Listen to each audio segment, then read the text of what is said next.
You happy? We rolling? I don't know. I don't care. That's it, he's out of here? You're not going to go and film your porno? I'm going for a cigarette. Is it that stressful? Yes. The mic is in the frame. And there you go, guys. That's what it's like working with Sasha on a daily basis. Better you than me. Yeah, I'd love to be the other side of the ocean from him. Nah, not really. It'd be heartbreaking. No, yeah. What do you got? So here we have John.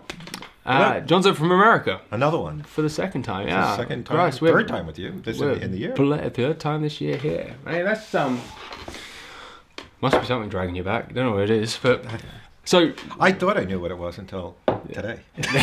Until someone actually asked me. Exactly. So where are you from, John? I am from Brooklyn, New York. So grew up in Brooklyn, live just north of the city now, Westchester County. What do you do with guns? Like, what was your history with guns? Start off with some. Grew up with guns. My dad, whole family was hunters. Yeah. And they went out of Brooklyn to hunt, and then came back into the city. And exactly. Is Brooklyn a city? Brooklyn is the city. Yeah, one of the 5 boroughs. Yeah. Yep. So, it was growing up. I always was excited for hunting season when my dad was getting ready. We'd get to pull the guns out, and you just. And it was just from a little kid being taught proper gun handling. You know what I mean? I'll never forget, and I still do it to this day. It's like, you're going to give somebody a gun. Open a bolt or whatever, you show it's empty. Give it to you, whoever. If I get the gun, I should double check it's empty before anything. Never point at anybody. Would you get in trouble if you didn't do that? Oh, yeah. Yeah. You didn't see the gun again for a while. So grew up with that. So you went out hunting with your old man? Or? Yeah, when 16 is the legal age, if I remember correctly, at least when I was a kid. Probably when I was 15, went out without a gun with him. For deer? For deer, that was deer. Yeah, that's the only thing I ever... real game growing up, woodchuck, small game like that, yeah, but... What's a woodchuck? Woodchuck, groundhog. Yeah, okay. Yeah. Groundhog. All I know is that how much wood could a woodchuck chuck? Yeah. For woodchuck, good chuck wood. Yeah, never even knew what woodchuck was until now. Yeah, it's a groundhog. Yeah, so it's a groundhog. Cool. Yeah. Yeah, so we had a place in we call it upstate New York, the Catskill Mountains in New York. We had a summer place and a lot of dairy farms, and so that's where we used to hunt deer. It was all private land, so we were lucky. We had private land, we could do that. We also had all the farmers that were in our local area. You'd just talk to them. Is there a cultural divide there, like private land hunters versus public land hunters? For me, yeah. Yeah, Are you viewed as like a upper class citizen because you hunt on private land? No, how does that work? Because over here, guys who pay for shooting, they're posh, aren't they? And the guys who go and do pest control for free, feel like there's some divide there. Well, in the States, it's a little different. I think, it's easier for people, just regular families, to own a piece of land. Yeah. So it's not like estates. You have farms, and then you could own a couple of acres. And you can hunt on and you could hunt on your own land. And if you know everybody, where we were, on a road, kind of in a valley. And we knew the farmers. We knew everybody that owned the land around us. So we had So you could just walk. We had a couple of 100 acres to hunt on. Yeah, and it was great. And then my dad, before buying that, he used to go up Adirondacks, also Catskills, on state land, and I knew people that were hunted there, and it was just like, it sounded like it was the beginning of a war, and I'm like, I don't need to do that. Well, is that just like the first It's just the first day, opening day. Is he still on now? I don't think so. I am out of it right now. I don't shoot. I don't hunt anymore. I like to get back. Married to an ex-vegan vegetarian, so makes life a little tricky. Plus, I started skiing a lot, and it kind of took when I was working. And you spend all the time coming there shooting instead. Yeah, I was like, ski and drinking, or go hunting when I was a kid, and stand around in the cold and listen to old men tell fart jokes. It was kind of... Yeah. So you kind of rebelled out of your hunting? Out of the hunting. It was always there still. I always loved the idea. I just didn't have the time when I was working to do it. Mm-hmm. And kind of got away from it. And because you lived in the city? I lived in the city, yeah. And it was like my job, you had to, for opening, if you didn't go opening day, especially on the private land, on our land, you needed people to move the deer around. So if you were up like the second week and everybody was gone, you're up there by yourself. And there's a lot less deer. And at least they're not moving. There might be deer, but they're kind of bedded down at that point. So you shot your first one when you were 16? No, probably 18, probably second year. second, third year hunting. Probably somewhere, I don't remember, just a doe. Just went out and shot one. Just yeah. So we were there, and it was completely unmemorable by the sound of it. No, it was I guess also the other reason is like I started getting a decent amount of them, 1 or 2 a year, and then it kind of lost a little bit of magic, I guess. Yeah. Kind of just, I remember the last one I shot, it was just like, oh, there's a deer, bang. And it was like, I think everyone gets to that point after you've shot enough, it becomes more like, okay, and then you have to find other reasons to do it. Right, and then, I was always looking for a nice buck or something like that, which I guess that's also the reason I never got a really good buck when I was hunting. But then I kind of loved what we call driving. I don't know what you call it here, pushing deer. So there'd be people posted, and who wants to volunteer to go on the other side of the land and kind of walk through the woods. So you'd be walking with a rifle. Walking with a rifle. So if you saw one, you could shoot it going forward, but it'd be like a driven deer. Yeah, just a driven deer. And you shoot them on the run. Oh yeah. Oh no, we don't do that here anymore. No. Oh really? No. I think culturally is a bit of a no. Well, it's not. It's not a big drive. We're talking about all the acreage we had, and I don't know how many 100 feet we'd have along the road, and maybe it'd be 3 of us walking and knowing where everybody's posted up. Yeah. You'd have 4 guys posted and 3 of us walking through the woods, kind of not really pushing. Like a move. It's just a move. It's like a walk up, almost like a walk up. You're stirring the deer exactly. So you're stalking, but you're not stalking with the rifle. And there's guys in high seats who have a better chance of seeing them because you're stalking the other end of the woods. Exactly. Yeah, we do that kind of thing. Yeah, generally for fallow deer. Right. Not like a proper driven hunt, hounds running everywhere, no. pushing deer that's around. Definitely, I know that's a bit more continental. That's it was kind of fun, and I enjoyed that part of it all because it wasn't. And being young, it's like, do I really want to sit on a tree stand for 4 hours? Yeah. Not really. Not really.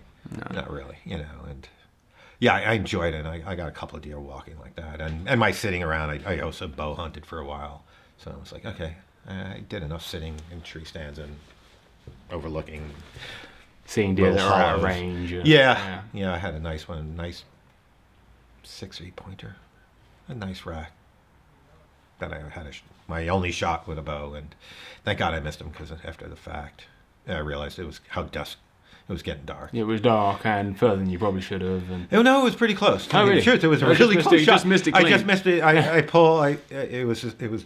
Tech wasn't the way it is. It was beautiful. It was beautiful because the deer was like alongside of me, so close that I couldn't pull. So I waited for him to hit a tree. He hit a tree, pulled back, hit another tree, came up to aim. Some brush in between, let the arrow go. It hit the arrow hit everything, dropped. He jumped over, but he did a big loop and came back closer to me. He just no second shot. Around, pull back, waiting, shaking, and your adrenaline was up from the first. And the arrow came off the stand, off the rest, and tink, and away he went. But and then after it was all over, when I'm looking for my arrow, I'm like, wow, it's pretty dark. This would have not been fun tracking him around. Yeah, potentially wounded deer. Wounded deer for but yeah, that's where I grew up. What do you collect more than anything? Lately, I was collecting military rifles for a bit. Mm-hmm. So I've got 2 M1 Garands. My dad, Springfield, what he used to go deer hunting with every day. Oh, that's very cool. It was an 03A3 Springfield with national match peeps. That he used when he was in the forces? No, he bought it there. He bought it probably in the 50s in the good old bucket. No. Yeah. Yeah. I think it was just some sporting goods in there. It was like a... Yeah. $25. $25, I'll take that one. Okay. Yeah. And... That'll kill deer. Yeah, and as he puts it, everything he pointed, because at one point I tried to get the gun from him, not get the gun from him, but I offered to buy him a lighter. I forgot what it was. Some kind of a lighter modern gun with a scope. That way, probably half the amount of what he had. Yeah. Just so easier to shoot. Dad, I could get you this. And he's like, nope, I'd rather drag the cannon around. Yeah, that thing weighs a ton. So anyhow, I've got that. M1. Is that the one? Is that still in full military spec? Yeah. Is that the one you took out to Veterans Day parade? Yeah, that's cool. So you tell everyone about it. Just don't tell anybody about it. Don't tell about it. It's tough. No, but two reasons. One is we're actually carrying real rifles up Fifth Avenue, New York, dressed up as World War I doughboys. That is amazing. It's just absolutely. And we've been doing it for years, and I know we're there. I think that's brilliant. They know we're there. They know it's live, right? You know that they're actual rifles. You know, nobody's. But we're all kitted sensible up, right? blokes. Yeah, And it's a bunch. They trusted the boys back in the day. Is always my theory. Yeah. So so the other reason I'm saying hush hush because it's a World War II rifle and I'm dragging a World War I. Nobody says it, but they're similar enough. Yeah, a bit like the Enfield. Enfield's an Enfield. Obviously, it's not. But well, yeah. Yeah. Well, we copied the Germans, so it's basically the Mauser. Yeah. You know, K98. Well, so I got a K98 also. And they're all original? Yep. You shoot them a lot? No. I shot the Mauser, the 03, about 4 years ago, I guess was the last time I shot those, honestly. Wait, did I put a couple of rounds through? No, I did not. I don't know if I've ever, that's why you have to come to the States, because I don't know if we both have first shots with a full 8-round E-block in the Garand, because I don't think I've ever shot live round through that gun. Yeah. It must be a real hard life living in America. just collecting. Yeah. Junk. So how does licensing work in New York? Is it different to other states, or is there? Yeah, each state is different. Yeah. And each county is different almost. I know where for long rifles, New York City's totally different than everywhere else. When I was in the city, you had to get permit from the New York City Police Department to own shotguns or rifles. Pistols, you had to jump through a bigger And that's just because they don't want guns in the city? Yeah, you know. Or they just want to know where the guns are in the city, I guess. Probably a little of both. You know, they're going to try to discourage you, but they also like to know where they are. Is there a lot of gun crime in New York? Well, presumably New York, not honestly, really. if you ask me, I think New York, well, it's a lot safer than it's ever been. Were there gangsters around when you were growing up? Proper gangsters. Proper gangsters? Yeah. Yeah. Me. Yeah. There's another story, but that's for another time. Where, somebody busted into a gambling hall. Who was handcuffed. Who was being arrested. Wow. Yeah. And I told the off-duty corrections officer, "You're going to get us all killed," when he kicked in and threw his badge up and said, "I'm a police officer," and it was a mob gambling joint. Wow. Yeah. It was straight out of like Goodfellas. It was hilarious. Yeah. Very cool. Yeah. Little old Italian guy in a stool like this sitting out front, unmarked door. He asked the guy, "Could we use the phone?" The guy said, "There's no phone here," and he busted through the door anyhow. And it was John. High school days, you know, stupid, just dopey thing I did, you know. And as he busted in, everybody, it was almost like a scene out of a Scorsese movie. It almost felt like click, click, click, click. Very cool. Not really. In like not really. In hindsight, it was very cool. That's a good defining moment. It's a good story to tell. I'll make a great movie. Yeah. So. Yeah, it was hilarious. Especially when you tell the officers, "You're gonna get us all killed." Yeah. Yeah, just shut the fuck up. Exactly. Just like, no, we'll find a phone somewhere else, not here. Really, really. If you need to call the precinct to come cart me away. Wow. All right. Okay. So the answer is yes. New York was full of gangsters when you were growing up. When I was growing up, at least in my neighborhood. It was an Italian neighborhood. Probably different now. Yeah. I don't want to say that. Yeah, we're not stereotyping anybody. Anyhow. Anyway, so you need a license, and more licenses or more. Yeah. So is a license different to a tax stamp? Yeah, I believe. I don't think there is a tax stamp. I don't think you call it. It might be the same what you guys call it here. I don't know. Yeah. So it's basically you apply. You apply. Background checks. I don't even know. So it's very similar to our licensing system. Again, I'm out of the city now, so I don't pay much attention to how it is. It's probably changed a little. Yes, I heard it changed a lot. Somebody told me, that I have a friend of mine trying to get his. I'm sure someone will let us know down below. Yeah, well, they'll be yelling at us. It's like, you don't know what the hell you're talking about. You're not a real American. So, but where I live now is just north of the city in the New York State. You really don't... Pistol you do need permits for, at least in my county. Rifles, no. Rifles, shotguns. Yeah. Semi-automatics. Semi-automatics, no. So they're... After one of our... local shooting or whatever. It seems like every other day is a mass shooting in the States lately. Yeah. So after, I don't remember which one it was, that New York State did a huge knee-jerk ban all black rifles or semi-auto. Yeah. Anything semi-automatic, and other than full-on like 3-round hunting rifles. But so does that include your Garand? That would include my Garand. There was rumors, my Garand, my carbine. Yeah. Then there was things inside that some people said that was a relic and curio and antique. So if it's more than 50 years old, it didn't. You have to go through that. Then other people said no, it's all of them. I talked to police officers upstate, and it's like, yeah, that kind of gun, don't worry about it. And other ones said no, it depends. County to county, you got to cop a. So your firearms law is quite confusing. Yeah, that's the real problem, and it's state by state, county by county, so there's no national norm or real, which I find. Do you feel like there should be? Yeah. Oh, 100%. Like a blanket, this is an intelligent way of having our guns. Yeah. There you go. Yeah, because I personally feel that if we don't do that, that's how we're going to lose our rifles. Because somebody's going to get... Through stubbornness. Just through stubbornness, and somebody's going to get in, and it's just going to be, some politician's going to get in, and their party, whichever party...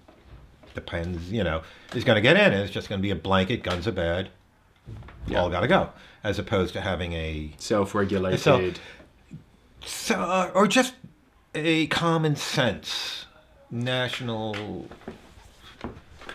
background check, registration, and I know people they're going to come and take your guns away, and I don't believe in that. I think they will if we keep going the way it is. Yeah. I think it's going to happen. And America's got such a huge gun culture that I can't see them. But there's a growing, not anti-gun culture, but liberal culture. It's a super liberal, which have never had a gun in their hand and never even understand, never even talk to. If you're a gun owner, you're a bad person. Yeah, I remember there's a meme somewhere along the line or a GIF. Someone puts a gun on the side and the clock goes round a full day and says, "Oh my God, you haven't done anything." Yeah. But I look in the States and.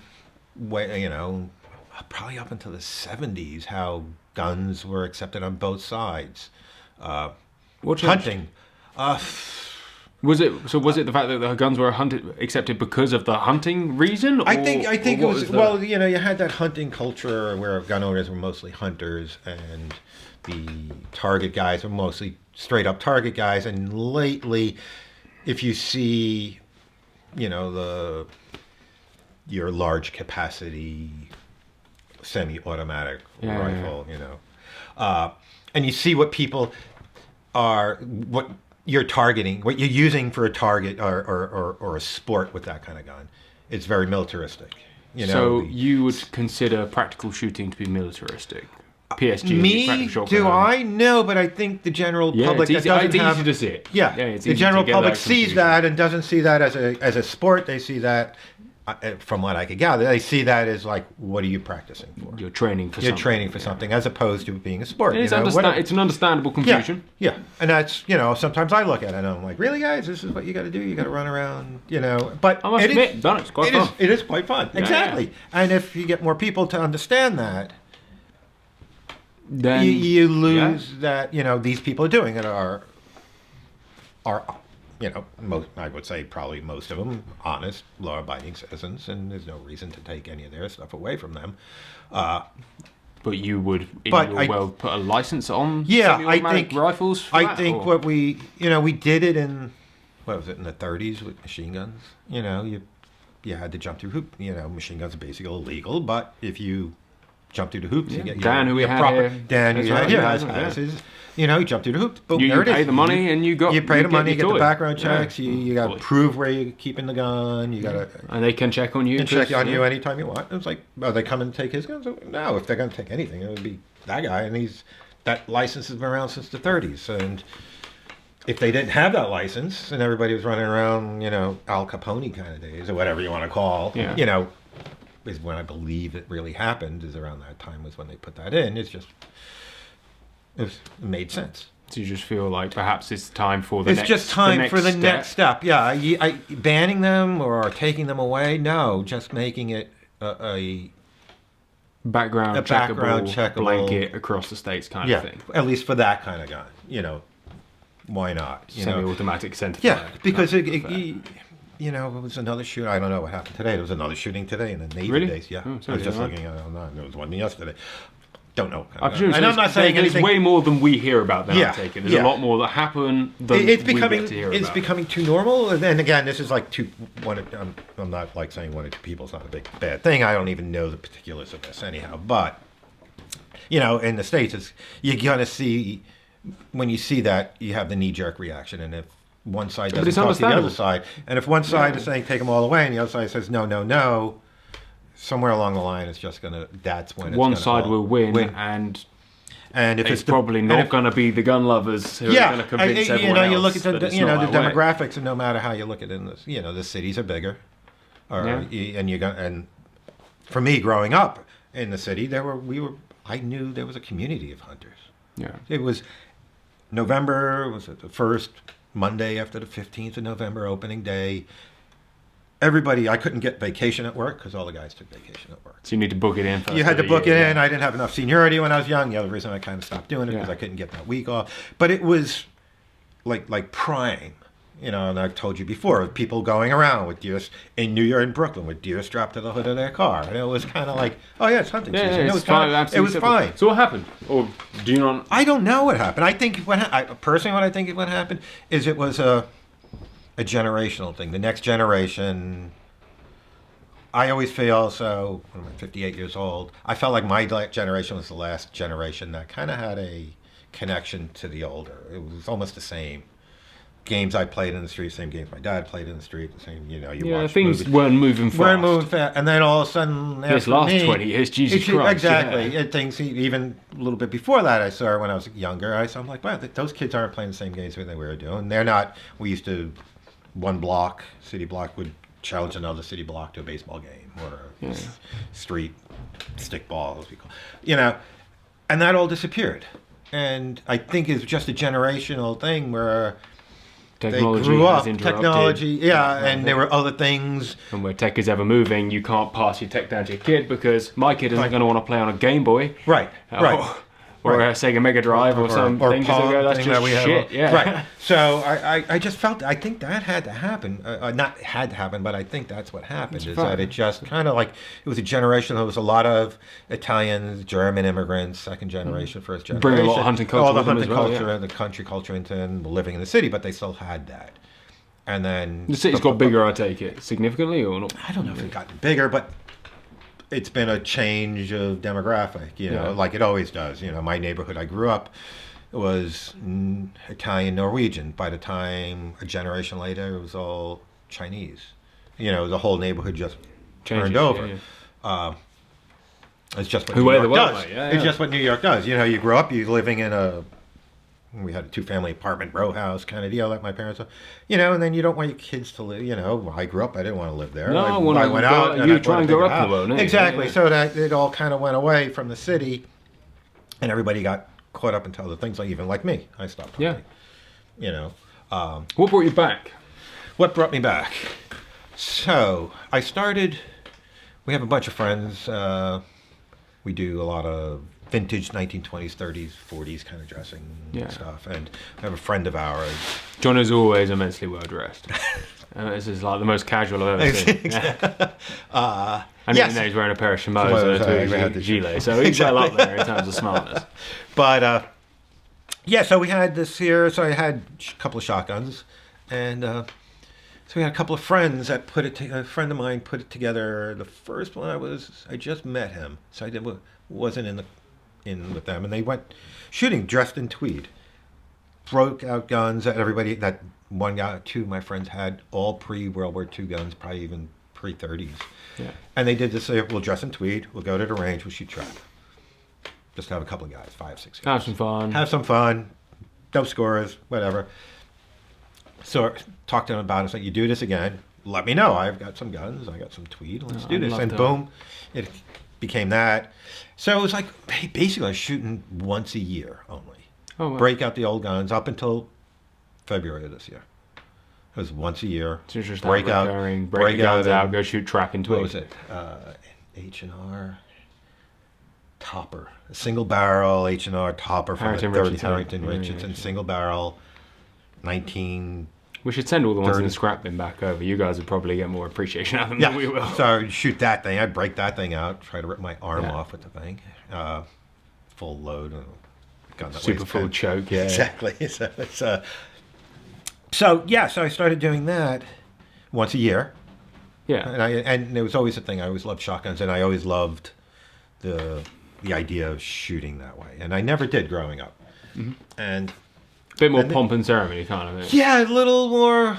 Yeah, my dad used to go pheasant hunting every once in a while, walk up pheasant with dogs, over dogs, and there was something about it that sounded so romantic. And then knowing your culture here, the driven shoot was always, you're watching old whatever movies, Any opportunity. Any opportunity to see something, I was like, wow, that's just majestic. There's something about that. So January comes along, a friend of mine goes, hey, get a couple of us together, let's go shoot some sporting clays up in Orvis up by me. And a couple of $1,000s later, 2-3 trips over to here. I got hooked. I loved sporting clays. It was just made total sense to me. It just was something about walking through the woods, shooting clays. Yeah. To represent the bird, to enjoy that. Yeah, the whole camaraderie. I met so many nice people doing it there. Yeah. Found you guys when I was researching what gun to buy and all over the internet, and all of a sudden this really fun, how would I put it? Pure. The videos were so pure. It was just like, wow, these are just. It's before Sasha joined. Before Sasha joined, fancy. Made it all like overproduced now. It's good. I prefer during the olden days. And then when the first time, joined Orvis over by me, San Donona, one of the oldest shooting grounds in the country. Loved it. Saw the videos, was coming over here in the spring, I guess it was, the first time. Christ, must have been March. Yeah. It must have been March. Yeah. Did the fanboy thing, made the phone call. It's like, hey, is that guy Johnny really you? And came down, And I came down, and it was... And you were sorely disappointed? but you were here, so I made up for it. Yeah. You're like, your overproduction is crap, but you're a nice personality. So... and then you were doing the interview with the Gameskeeper Association. Oh, yeah, we had Tim down. Yeah. It was during the general license thing. Right. That's a good date for it. Right. It was about a week after the general license thing kicked off. So talking, April. And then, must have been April time. Yeah. Okay. February, March. April. Yeah. Had to be April. Give or take. March. Yeah, April. It was April. Yeah. And we were just talking about, and you mentioned, hey. We might be. Putting a shoot, because I'll never forget what you said. It's because I was talking about I'd love to do this, and the first thing out of your mouth was, well, if you come over here by yourself and you just be thrown into we need one more shooter, come on in, and you don't fit with anybody. It could be the worst day of shooting, because you're just odd. As we found out the other day, sometimes the shooting's not great, and you need damn good company. You need good company. Exactly. Or else it's just awful. Right, and I never even thought of that. I'm like, oh, yeah, I guess you're right. And then you put it together. And you came over. What did you think of driven shooting? Because you were on our Partridge Day, TGS. Yeah. I loved it. It's strange shooting with people around you, growing up with, you could see people in the woods in front of you, and there's a guy next to you, and I had Charlie load for me, so I had her standing next to me. Sasha behind me, probably half the time. Yeah. You shot the big pigeon. Shot the big pigeon. The legendary pigeon. It was amazing. Yeah, it was everything I thought it would be. The people, the meeting of everybody beforehand, the little meeting before, picking pegs. It was just this magical, where everything just came together, and honestly, I probably don't even remember the first drive. It was just overwhelming. It's like, what am I doing here? This is amazing. Well, I came back for this. You came back. Yeah, so you can't be that bad. I loved it. It was everything I thought it would be. It was. No, it's good. The camaraderie, the shooting, the after shoot. Go to. It's just a good day. It's a great day. It's a sum of all the parts. Yeah. You can't pick just like one on Monday, if you broke it down into little bits, and it was like it would be kind of crap. It was kind of crap. You put it all together, and it was an amazing day. Yeah. Your perfect text to me was like, something that couldn't have been that bad. I'm sitting here laughing, thinking of the day. Yeah. And I'm like, That's where the value is, right? Do you have an equivalent of that back home you can sort of partake in, apart from, like, say, your annual little trap visit? My club does walk up, and I've got some friends that talk about maybe going out to something like a walked up, shoot over dogs kind of thing. South Dakota is the place to go, so I understand. Yeah. We have it in our little club. They got 200 acres and some cornfields, and it's way too much money.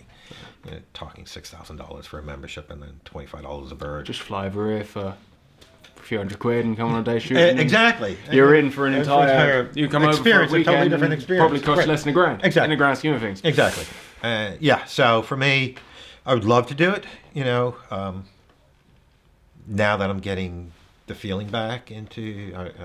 Like part of me in the back of the head, it's like, ooh, maybe go back out deer hunting or go back out shooting some more. I totally, I'm really enjoying it. Again, it's lit up something in me, and the camaraderie that I have with the guys I shoot. I'm almost shooting sporting clay sometimes at least once a week, maybe twice a week. It's a good life, right? It's a good life. It's great to be retired. Very good to be retired, and it's just. Yeah, it's not bad. $45 for a round. What, 100? Yeah. That's all right, isn't it? Yeah. That's actually really On good. Monday and Tuesday, we belong to the club. It's half price, so it's really good. And and the people I've met through that, it's just like over here, sometimes I don't want to go out with them because it's too much fun, and I'm not thinking about shooting as much as having fun. Yeah, and actually you go, I want to go for a serious practice. Right. Leave me alone. Leave me alone, as opposed to, we got one, I shoot with a bunch of older guys. Well, one guy's my age, a couple older guys, he has a company making cleaning rods and stuff like that. Oh, cool. Yeah. So he's an old guy shooting a 410. And the first time I ran into him, I was with another friend shooting the group behind him. And all I'm hearing, I thought somebody shot themselves. Because he's like yelling because he missed something. He's just hilariously goofing. He's like, smacking his hand with my finger. And it's like, who are those people up there? It's like, I know who that is. And then next thing you know, I met them in the parking lot. Invited, and that was that. And that was it. Now I'm with this crowd of really good shooters, and which is always a good thing to shoot with better people. Yeah. It was a whole all ships rise and a rising tide. Yeah, exactly. Shooting with better people makes you better. Exactly. Always. It's so for me. It's a scary thing because sometimes I find myself talking too much about it. I think it's quite addictive. It is an addiction. I think that's. The feeling of hitting a clay is just something I'm extremely familiar with. Oh God, Sasha has actually finally decided that he's a good clay shot after a year of watching and occasionally dipping his toe in and realising he's not quite good enough. No. Now he's basically an expert. Hold on a minute. Hold on. Completely twisted this story. 7 out of 8, wasn't it? No, 5 out of 6. 5 out of 6. 6 out of 7. 6 out of 7. You were the one who branded me a great clay shot. I didn't want that title. It was a lot of responsibility. I've got enough responsibility. But now I've got that weight on my shoulders and I realise I can carry a big load. It doesn't matter what clay you put in front of me, it breaks. Yeah. If only we had 1 ounce of Sasha Novakovic's skills. And on that bombshell. Go, mate, we have to wrap it up because it's the end of the day. Yes. It's going to be a short one, but thank you very much. It's always fascinating. There's love you, John. There's 1,000 stories that you haven't heard from John, but you may do one day because they're all absolutely brilliant. But some of them you probably won't because they're way too cool. John, man, it's been brilliant to have you over. It's great. Yeah, thanks for having me. And until next time. Definitely. We might come the other way. You never know. Yeah, Got that grant I never shot. Go hit up New York. That'd be great. Nice. All right. Thank you very much.